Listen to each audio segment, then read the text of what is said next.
આપી લઉં છું. હા.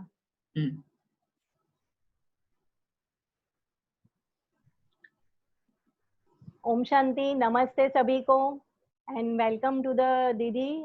जैसे आपकी सीरीज जो हमारी चालू है अनलॉक द इनर वर्ल्ड, जिसमें आप बहुत अच्छी अच्छी बातें हमको बता रहे हैं। कल हमने जो वैल्यूज की बात की थी, सेल्फ कॉन्फिडेंस के बारे में, तो बहुत अच्छे सारे हमको उसके रिस्पॉन्स मिले हैं। काफी ने बताया कि दीदी ने ऐसी बातें की जिससे हमारा मनोबल, हमारा आत्मविश्वास और बढ़ गया है।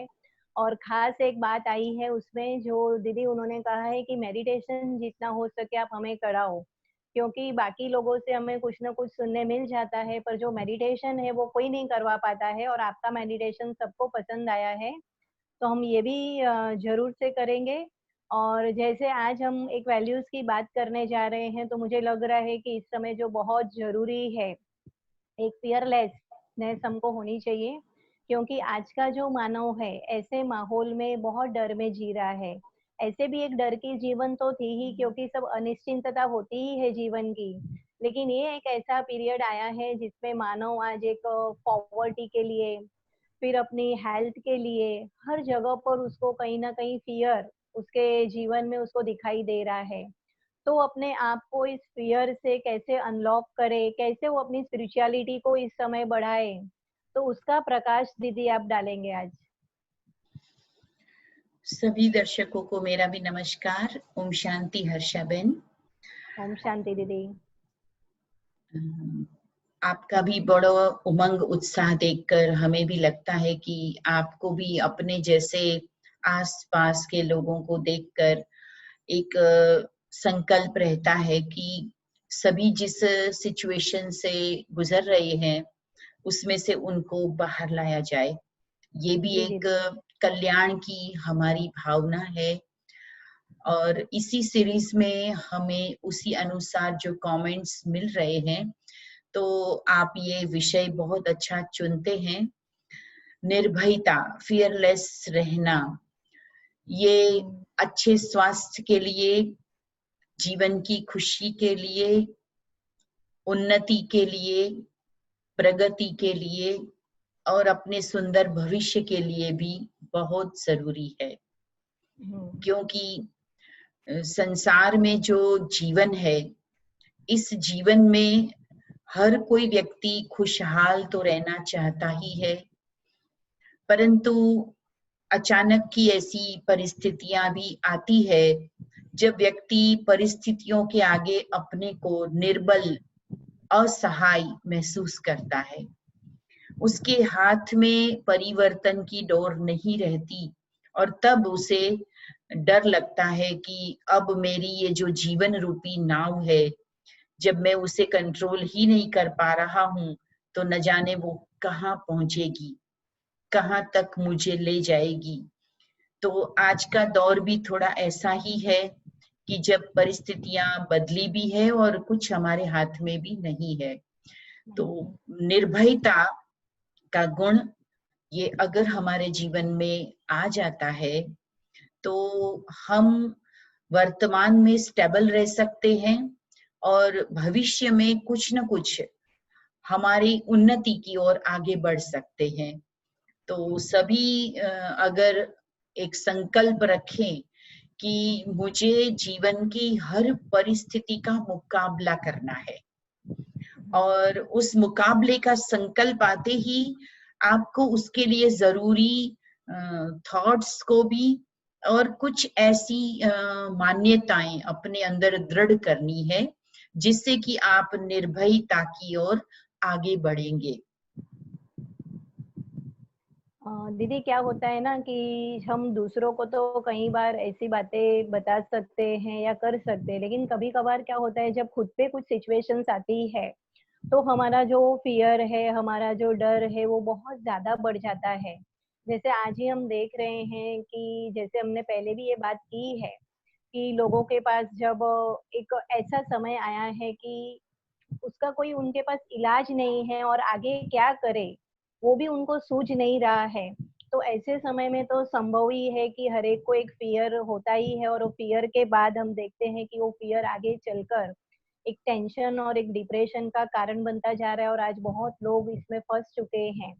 तो ऐसे समय पर वो अपने आप को फियरलेस बनाने के लिए, निर्भय बनाने के लिए कौन से कदम उठाए और वो क्या करे अपने जीवन में?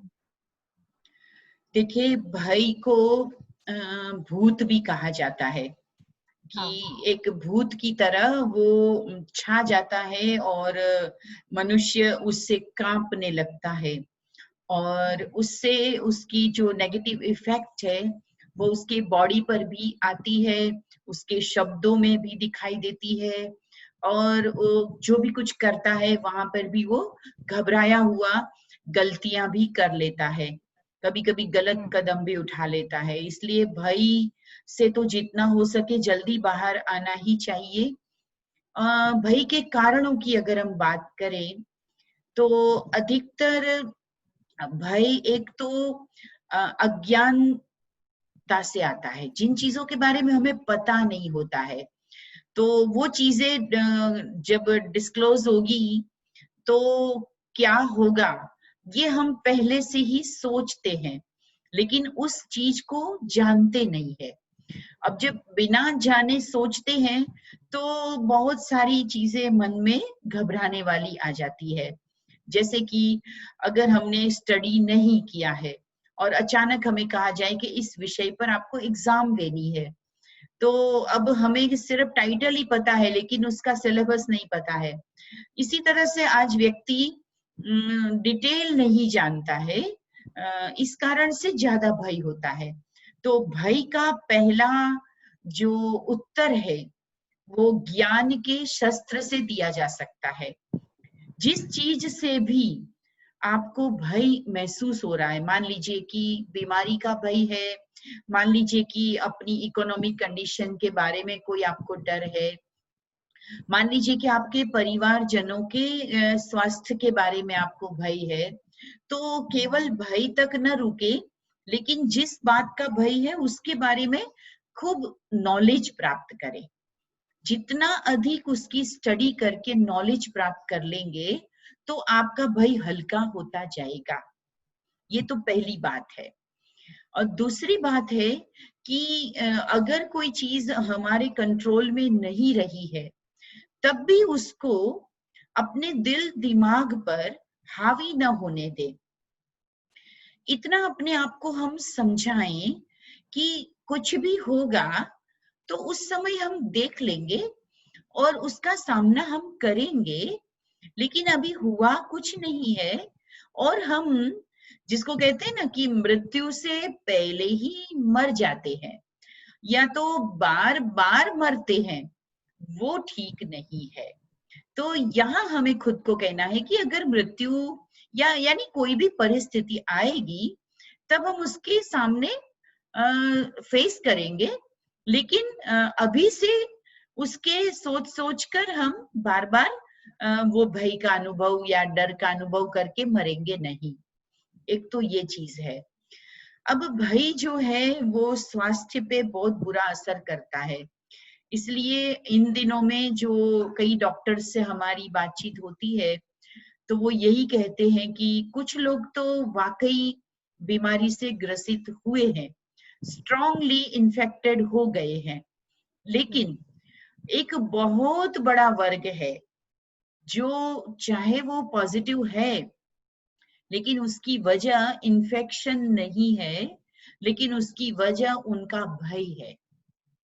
वो औरों को इन्फेक्टेड होते, बीमार होते देख देख कर और उनकी जो सिचुएशन होती है, कैजुअलिटी होती है, ये सब देख करके वो भयभीत होके अपने अंदर एक चित्रण वही का वही कर रहे हैं, विजुलाइज वही की वही बात उनके दिमाग में स्पष्ट हो रही है और इस कारण से वो भय उनके अंदर स्वयं भी उनको बीमार कर रहा है। और ये सिचुएशन में से बाहर लाने की कोई दवाई नहीं है। इस सिचुएशन से बाहर आने के लिए केवल एक अच्छा मार्गदर्शन ही भय से बाहर ला सकता है। और दीदी जो वातावरण है वो बिल्कुल भय का है, मैं भी ऐसे मानती हूँ, क्योंकि आज हम देखते हैं कि घरों में थोड़ा सा भी किसी को बुखार आ जाता है तो हमारी मानसिक स्थिति हिल जाती है। पहले ही वो विचार आता है कि अभी जो सिचुएशन चल रही है या अभी जो वायरस चल रहा है वो तो हमारे घर में उसने एंटर नहीं कर लिया है, क्योंकि उसके पीछे एक तो हेल्थ खराब होती है और इतना सारा वेल्थ आज लोग उसको चुका रहे हैं उसका। तो उसका भी एक फियर हर एक को आज अपने घरों में ये देखने में आ रहा है। तो ऐसे समय पर हम क्या कर सकते हैं दीदी? देखिए, ये पूरा विश्व एक वायरस की चपेट में है, ये तो हम जानते हाँ। हैं। लेकिन जैसे देखा है आपने कि एक तो नॉलेज ये होनी चाहिए कि बाई चांस अगर किसी वजह से कोई इन्फेक्शन किसी को होता भी है, तो इस वायरस की गंभीरता इतनी भी नहीं है कि जो वायरस की चपेट में आया वो जिंदगी से हाथ धो बैठेगा। ऐसी भी गंभीरता नहीं है, पहली बात। दूसरी बात ये है कि वायरस बहुत ज्यादा फैला है, लेकिन वो उन ही लोगों की बॉडी को इफेक्ट कर रहा है जिनकी अपनी इम्यूनिटी कम है। ये बात तो हम रोज बहुत सारे राइट। विज्ञापन में भी और सभी प्रकार की इंफॉर्मेशन हमें दी जा रही है। तो हम अपनी इम्यूनिटी को बढ़ाने का ध्यान रखें, और वो तो रखते भी होंगे, सभी जरूर रखते होंगे। पर मैं स्पिरिचुअल साइड से आपको कहना चाहती हूँ कि नॉट ओनली फिजिकल इम्यूनिटी बढ़ाने की बात, लेकिन जो हमारी मेंटल इम्यूनिटी, विचारों की भी एक शक्ति है। जो विचार, हम कहते हैं ना, जैसा हम सोचते हैं वैसा हम फील करते हैं, जैसा हम सोचते हैं वैसा हम बन जाते हैं। तो ये जो सूत्र है वो बहुत ही इम्पोर्टेंट है।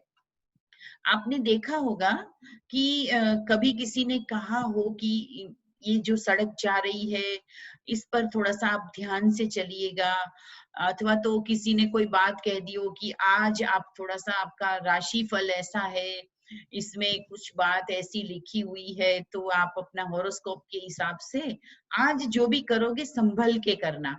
अब वो साधारण रूप से उस सड़क से कई बार जाता है, साधारण रूप से सारे काम बिना सोचे करता है, लेकिन आज उसको एक थॉट, एक कमांड मिल गई है। कौन सी? नेगेटिव कमांड मिल गई है कि राइट। आज का तुम्हारा राशि फल कुछ कमजोर है, तुम्हारे ऊपर कोई कोई ये वो ग्रह फलाना आदि बात डाल दी जाती है।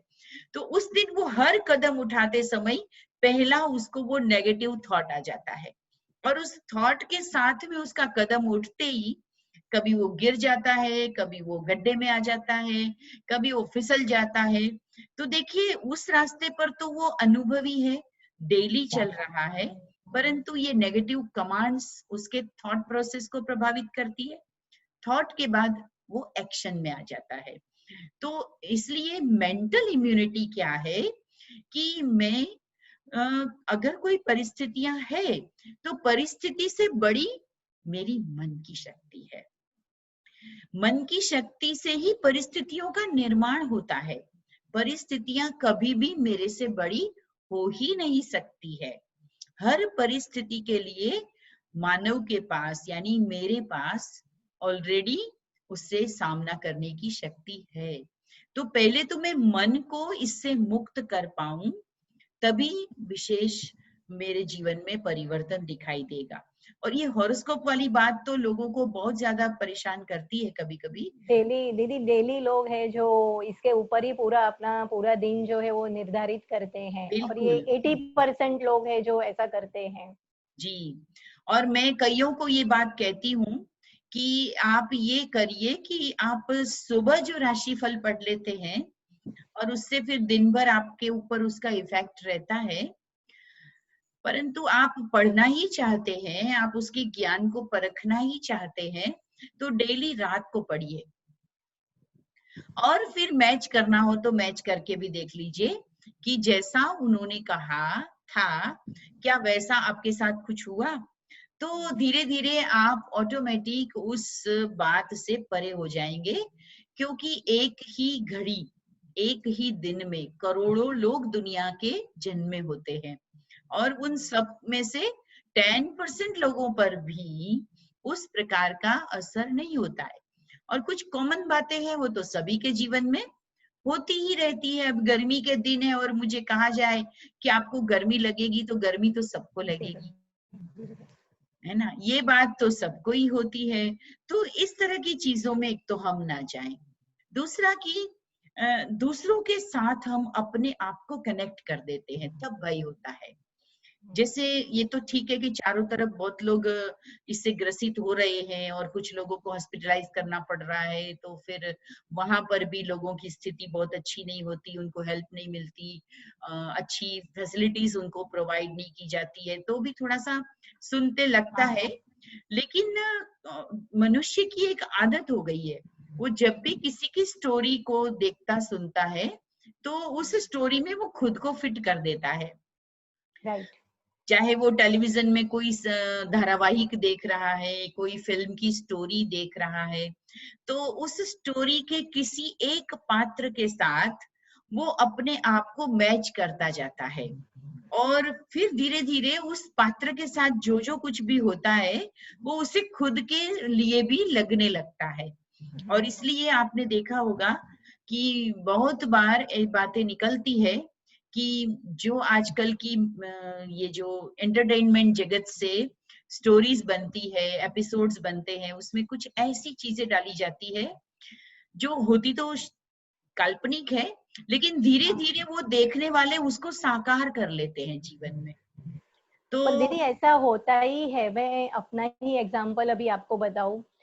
जैसे मुझे कल के दिन थोड़ा सा बुखार आया था, तो मैंने तुरंत ही हमारे बाजू के विंग में जो एक कोरोना पेशेंट है उनको फोन किया और उनको मैंने पूछा कि आपके सिम्टम्स क्या थे, आपको पहले क्या लगने लगा। हालांकि मुझे वैसा कुछ नहीं है, मुझे पता है कि वो वायरल फीवर जैसा एक दिन जैसे सीजन चेंज होती है और हमारा बदन कैसे दुखता है, तो माइंड दो साइड हमारा चलता है। पर कहीं ना कहीं थोड़ा सा फियर मुझे था दीदी, कि मैंने उनको तुरंत फोन करके उन तरह पूछने लगा कि आपको क्या हो रहा है, आपने क्या ट्रीटमेंट ली, क्या किया, और आज मैं बिल्कुल स्वस्थ हूँ।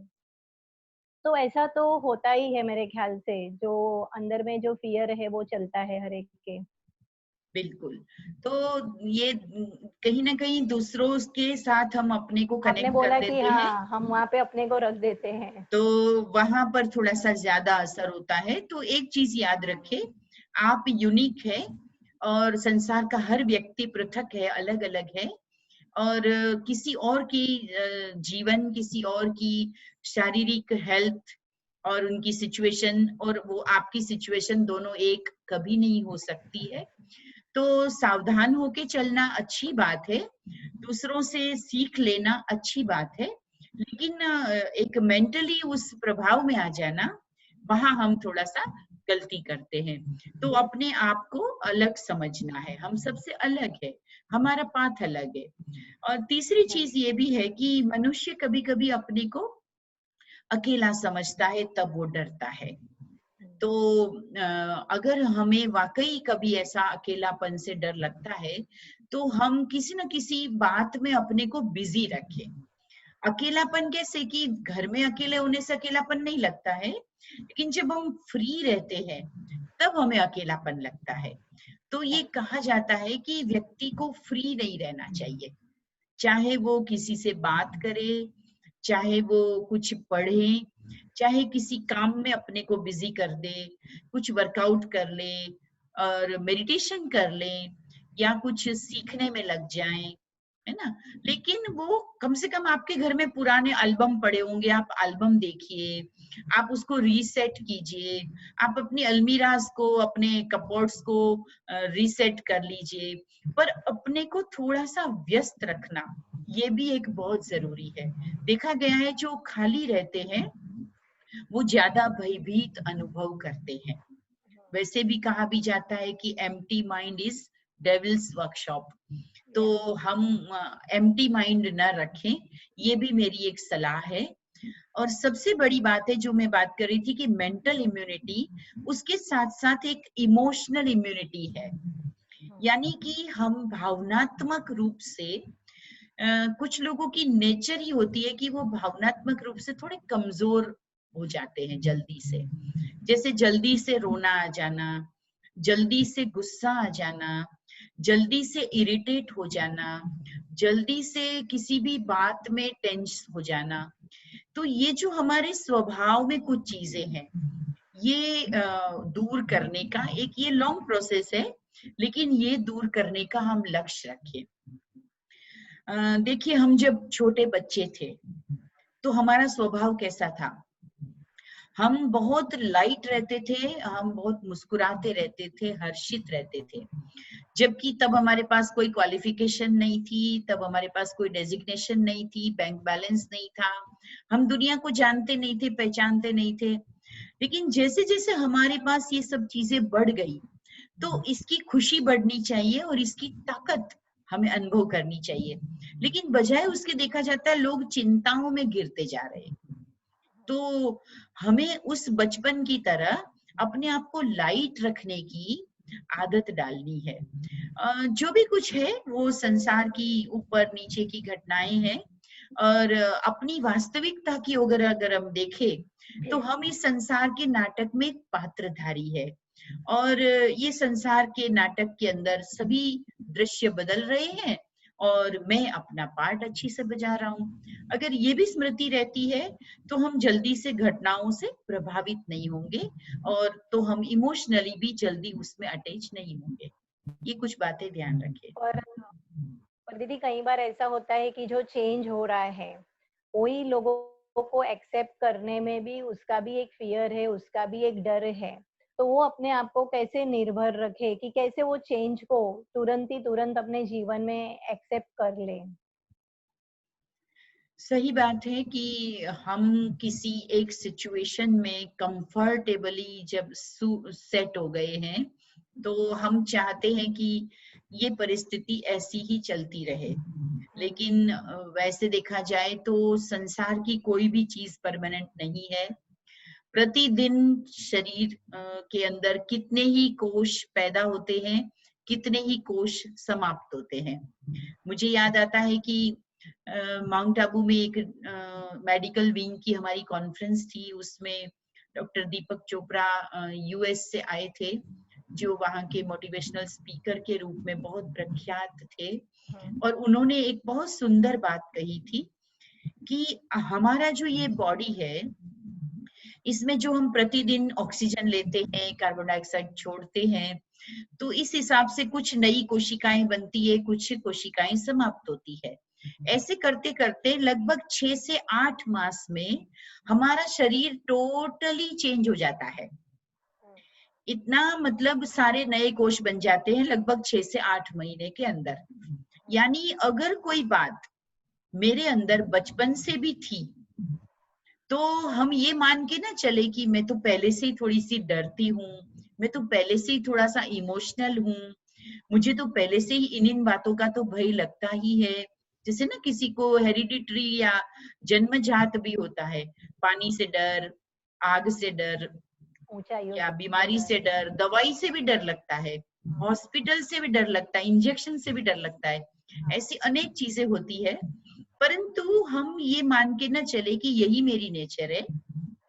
नेचर यानी जो बॉडी की नेचर है वो हर 6-8 मास में बॉडी जब नई बन जाती है तो इसका मतलब कि हम नई बॉडी के साथ तो नए ढंग से जी सकते हैं, पर बॉडी बदल जाती है। क्या नहीं बदलता? हमारा माइंडसेट नहीं बदलता। इसलिए हम फिर से वो नई कोशिकाएं बन गई, नए ऑर्गन्स स्ट्रांग बन गए, तब भी हम पुराने वाली मेंटालिटी उसमें डाल देते हैं कि मैं तो कमजोर हूँ, मैं तो डरती हूँ, मुझसे तो नहीं होता है, मैंने तो कभी किया ही नहीं है, इस तरह की चीजें। तो ये कहाँ चेंज करना पड़ेगा? हमें हमें अंदरूनी चेंज करना पड़ेगा।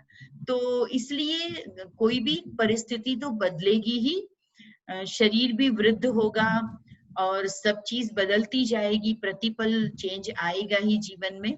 पर हर चेंज का भी अपना मजा है, हर उम्र के पड़ाव का भी मजा है, और उस आनंद को लेते हुए हमें चलने का संकल्प होना चाहिए। परिस्थिति बदलने से हमें बिल्कुल घबराने की जरूरत नहीं है।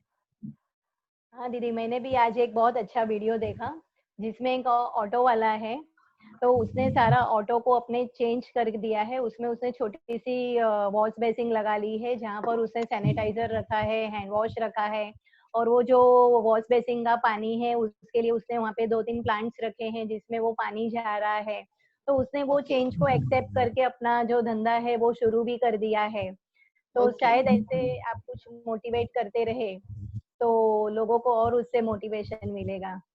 जी जी जी, बिल्कुल। कई बार देखिए, हमने देखा है कईयों के बहुत छोटे घर होते हैं, लेकिन वो उसमें रहते ऐसे ही है कि जैसे वो बहुत अच्छे से सुविधा युक्त घर में रहते हैं, और वो जो भी चीजें हैं उनको एंजॉय करते हैं। एक्चुअली बात यही है कि हमारे पास बहुत कुछ होने से हम खुश नहीं होते हैं, लेकिन जो है उसका आनंद लेते हैं तो हम खुश है। कभी कभी हम जो नहीं होता है उसी की आश लेकर के चलते हैं, और इसलिए फिर वो नहीं मिलता है तो हमें घबराहट भी होती है, या हमें वर्तमान से डर भी लगता है। तो हर परिस्थिति का आनंद लेना है और अपने आप को मेंटली मजबूत करना है, ये हमें जरूर। और आत्मा के लिए तो क्या कहते हैं, आत्मा को न जल भिगो सकता है, आत्मा को न वायु सुखा सकती है, आत्मा को अग्नि जला नहीं सकती। तो मैं तो वो आत्मा हूं ना। ठीक है, मैंने ये शरीर धारण किया है, इसलिए मुझे इस शरीर की भी संभाल करनी है, मुझे इस शरीर के साथ में जीना है, तो इस मेरे साधन को भी मुझे अच्छा रखना है। लेकिन अल्टीमेटली मैं जो हूँ उस पर तो किसी बात का कोई प्रभाव पड़ता ही नहीं है। मैं तो बिल्कुल ही सेफ हूँ, मैं सिक्योर हूँ। ये बात मुझे बार बार अपने को याद दिलानी है। दीदी जैसा है कि सब लोगों कुछ ऐसे चैलेंजेस से डरते हैं, पर ऐसे कोई व्यक्ति नहीं है जो अपने कर्मों से डरते हो।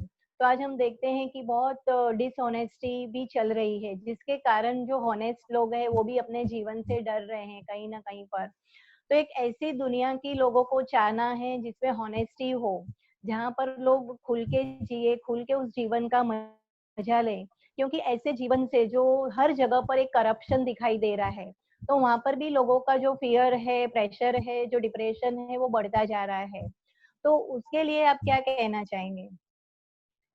देखिए, कहते हैं कि सुंदर संसार किसको नहीं अच्छा लगता है, परिस्थितियां बदले वो किसको नहीं अच्छा लगता है। पर एक पहले के जमाने की कहावत थी कि बहुत सारे चूहों ने मिलकर सभा की थी एक बार, और ये सोचा था कि हमको ये बिल्ली बार बार आकर के मार देती है, तो अपन एक युक्ति निकाले। और वो युक्ति ये निकली थी कि उस बिल्ली के गले में घंटी बांध दी जाए, ताकि वो जो चुपके से आती है, हमारी जाति के बहुत से चूहों को खा जाती है, तो हमको पता चल जाएगा जैसे ही वो आएगी। तो प्रस्ताव तो पारित हो गया, लेकिन उसके बाद जो प्रश्न उठा वो ये था कि बिल्ली के गले में घंटी बांधेगा कौन। तो तब फिर सभी के पांव पीछे हो गए, क्योंकि वो चूहा भी तो कोई चाहिए ना। ठीक वैसे ही केवल अच्छे समाज की कल्पना नहीं करनी है, लेकिन सबसे पहले खुद को तैयार करना है कि जो एग्जैक्टली। मैं दुनिया में देखना चाहती हूँ, औरों में देखना चाहती हूँ, अपने बच्चों में, पड़ोसियों में देखना चाहती हूँ, उसकी शुरुआत पहले मैं करूं। तो ये हिम्मत पहले मुझे दिखानी है, शुरुआत पहले मुझे करनी है, तो कुछ भी असंभव नहीं है। और जैसे आपने कहा, ये बात बहुत अच्छी है कि मनुष्य अपने कर्मों से नहीं डरता है, बल्कि ये कह सकते कि अपने पाप कर्मों से, है ना।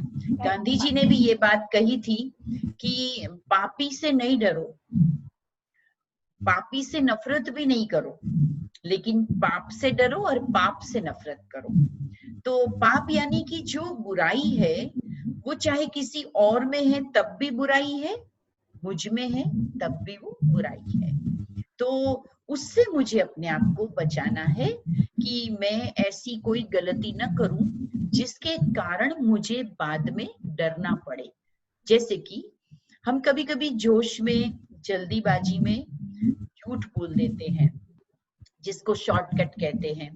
किसी चीज से बचने का शॉर्टकट होता है कि झूठ बोल देते हैं, लेकिन बाद में वो हमारी भय का कारण बनता है। हमें नींद नहीं आती, हमें बेचैनी होती है, हमको डर लगता है, क्योंकि सत्य तो कभी न कभी सामने आ जाता है। तो हमने वो जो शुरुआत की वो क्यों की? अच्छा, अगर अभी भय लगता भी है तो हम बड़े सहज भाव से किसी भी परिणाम का सामना करने की तैयारी से सच बोलते हुए, तो हमारा भय कम हो जाएगा। और अगर किसी और को पता चलेगा और उसके बाद हम सॉरी बोलेंगे तब तो बुरा लगेगा ही। पर हम सामने से ही कह दें कि मैंने गलती में, जल्दी में ये कदम उठाया और मैंने झूठ बोला है, तो आप देखिए तुरंत आपका भय कम हो जाएगा और आप लाइट हो जाएंगे और लोग भी आपको क्षमा भी कर देंगे। तो अपनी गलतियों से जो भय लगता है उसे हम इस तरह से ठीक कर सकते हैं, और अच्छे की शुरुआत पहले हम खुद करें तो दूसरों के अंदर भी परिवर्तन आएगा। तो दीदी आपने बहुत अच्छी बात यहाँ पर रखी कि जैसे जैसे हमारे कर्मों में परिवर्तन होता जाएगा, हमारे कर्म सुकर्म होते जाएंगे, तो एक हमें जो एक दुनिया चाहिए जो फियरलेस हो, जहाँ पर हर कोई हैप्पीनेस से अपना जीवन बिता सके, ऐसी दुनिया हम ला सकते हैं। और आपने इतना समय सुंदर हमारे साथ दिया। और दीदी आगे भी हम इस वैल्यूज को लेके आगे बढ़ते रहेंगे और फिर मिलते रहेंगे। अभी समय है हमारा हाँ इजाजत लेने का। तो आप सभी को नमस्ते, ओम शांति। ओके, 2 मिनट के लिए हम एक जरा सा शांति में बैठेंगे और मेडिटेशन भी हम जरूर करेंगे।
तो दीदी ने आपने यहाँ बहुत अच्छी एक बात रखी कि जब हम आत्मा की नॉलेज को धारण कर लेते हैं कि आत्मा को न आग जला सकती है, न पानी भिगो सकता है, न हवा उड़ा सकती है, और हम अजर अमर अविनाशी है, तभी भी हमारे बहुत सारे भय जो